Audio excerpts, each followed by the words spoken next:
History of Malaysia. Malaysia is a Southeast Asian country. On the south of Thailand lies peninsular Malaysia. The Sabah and Sarawak are situated across the South China Sea and structure part of Borneo's island. The small country of Brunei and the Kalimantan, that is an Indonesian part of the island, is bordered by them. Malaysia's environmental highlights are the mangrove swamps, low plains, sandy beaches, and mountains. Rainforest covers more than 60%. The early history. The first ever inhabitants to exist in Malaya, now Malaysia, were Stone Age hunter-gatherers. They showed up as early as 8000 BCE. Later, farmers of the Stone Age came to Malaya and uprooted them. The farmers brought the burn and slash agriculture practices. They got a region free from the rainforest by burning and growing crops. Following a couple of years, the land was worn out, and the farmers would clear another area. However, within a few years, the old territory would get canvassed in vegetation and would become fertile once more. After 1000 BCE, farmers that used metal arrived. They made tools from iron and bronze, and they settled along the coast and streams. They lived mostly by growing crops or fishing.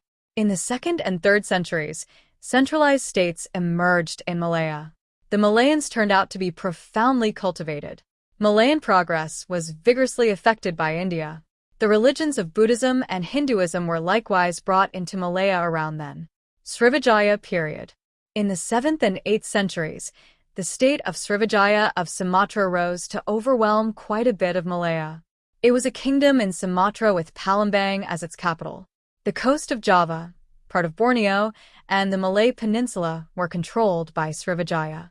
Anyway, Srivijayan dominated the coast only. Their impact did not reach out far inland. The success of Srivijaya depended on trade with India and China. Srivijaya rules the fundamental route between the Indian Ocean and the South China Sea, known as the Malacca Straits. Thus, it grew powerful and rich. Srivijaya ruled until the 11th century. At that point, its force declined, and by the 13th century, Srivijaya had completely failed over the power. Malacca period. Later Malacca came into the rule of Malaya. A man named Permeswara established it at the end of the 14th century. He started to rule the island of Singapore called Temasek. However, he was overthrown by the Thais. Permeswara escaped for certain devotees and settled by a stream called Bertram. It is heard that once he was chasing a mouse, a deer kicked one of his dogs. Permeswara, accepting this as a sign, chose to establish a settlement there. Since he was remaining under a tree of Malacca, therefore he named it Malacca. Permeswara changed over to Islam. Islam initially arrived in the region during the 8th century. It made numerous conversions between the 14th and 16th centuries. During the 15th century, the new settlement succeeded and prospered. The sailing of Indian ships and trade with the Chinese and Arabs were the reason for power and wealth. In 1511, the Portuguese noticed and launched an expedition which was led by Alfonso de Albuquerque to seize it. Malacca soon falls for it. However, the son of Malacca later found Johor. Johor and Dutch period. Johor became one of the powerful trading states. In the mid-16th century, Johor made a few unsuccessful attempts to recover Malacca. In the mid-17th century, they made an alliance with the Dutch against the Portuguese. After 2 failed attempts, in 1641, the Dutch laid an attack on Malacca once more with the help of Johor. After a terrible siege, Malacca finally falls for the Dutch. Another rich and groundbreaking state in Sumatra was the Aceh. The Sultanate of Aceh arrived at its top in the 17th century and then faced decline. Brunei was another incredible state. Effectively solid in the 15th century, it developed further in the 16th after the Portuguese caught Malacca. The force of Brunei was at its top in the 16th century. However, it declined toward the century's end. In the 17th century, the Dutch drove out the remaining Europeans.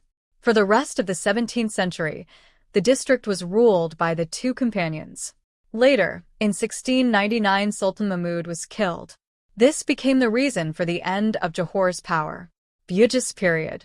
In the 18th century, a new power emerged. The Bugis people originated from the Sulawesi. They started to settle in the region of Johor at the end of the 17th century. And soon, they became powerful. Raja Kessel, in 1717, claimed that he was the son of Sultan Mahmud and, along with his followers, seized Johor's capital. The kingdom of Abu Jalil was overthrown. After setting up a rival court against Raja Kessel, Abu Jalil was murdered. The Bugis turned on Raja Kessel seizing the capital and announcing Suleiman, the son of Abu Jalil, as the ruler. Since then, Bugis had control. British colonialism. In the late 18th century, the British East India Company exchanged with and controlled a part of India. Around then, they started searching for a base in Malaya. In 1786, Penang was captured, and Georgetown was established by the British under Francis Light. In 1800, they took over Province Wellesley. In 1819, a British trading port was established by Sir Stamford Raffles. According to London's treaty, in 1824, the Dutch and British split the state between them, and the Dutch gave up Malacca to the British. Control of Sarawak by the British started in 1841. In 1840, a man named James Brooke assisted the Sultan of Brunei to pound a rebellion. As a prize, he was an offered area to rule, and in 1841, he conceded the title of Raja of Sarawak. Brooke's region was broadened in 1853. Treaty of Pankar. In 1853, there was a boom in tin exports as the British removed the duties on imports of tin from Malaya. In 1869, the opening of the Suez Canal and the steamships further increased the businesses, making Chinese flock to Malaya for work. In 1871, the Sultan of Perak expired, and there was a fight about who should succeed him. Moreover, China's secret societies argued about who might control the tin mines. It disrupted the tin supplies to Britain. So, Raja Abdullah, who claimed to be the righteous heir to Sultan, settled on an agreement with the British called Pankar Agreement. The British perceived Abdullah as the Sultan of Perak. Consequently, he consented to a British advisor at his court who might advise him on all issues aside from those regarding the Malayan customs and religion. Until 1870, for the British limited themselves to trade and tried not to get engaged with Malayan legitimate issues. The Treaty of Pankar was the start of British political control of Malaya. British Malaya period. The British slowly expanded their rule over Malaya. More states had to acknowledge the protection of the British.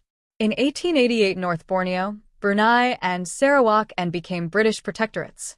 In the early 20th century, the British expanded their impact over the northern Malay states. In 1914, Johor additionally went under British principle. In the 20th century, rubber industry grew in Malaya. The Malayan tin industry additionally succeeded, and an oil industry started in Singapore.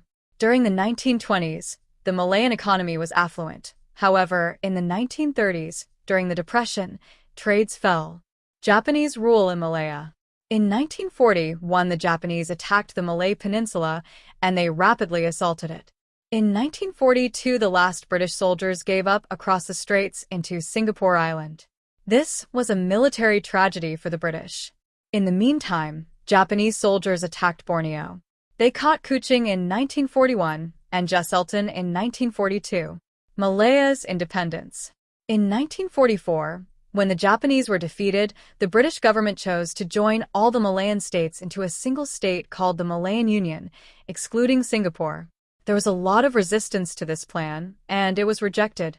Later, the Federation of Malaya was shaped in 1948. Malayan nationalism was growing. As a result, Kesatuan Malaya Singapura was framed in 1926. Others immediately followed it.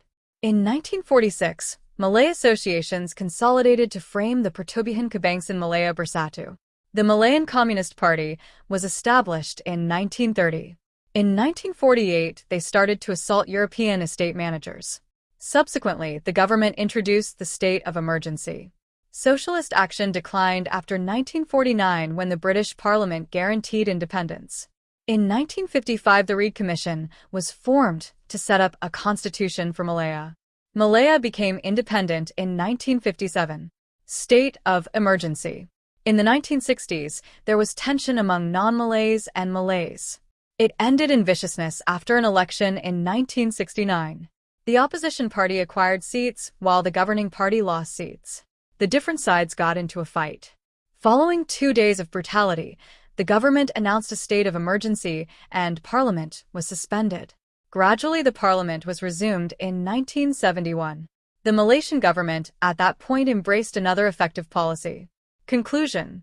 During the 1970s, 1980s, and 1990s, Malaysia transformed exclusively from being an agricultural, poor country to a modern, industrialized, and rich one. The way of life of the Malaysian people rose significantly. Today, Malaysia is a prosperous country. The population in Malaysia in 2020 was 32 million.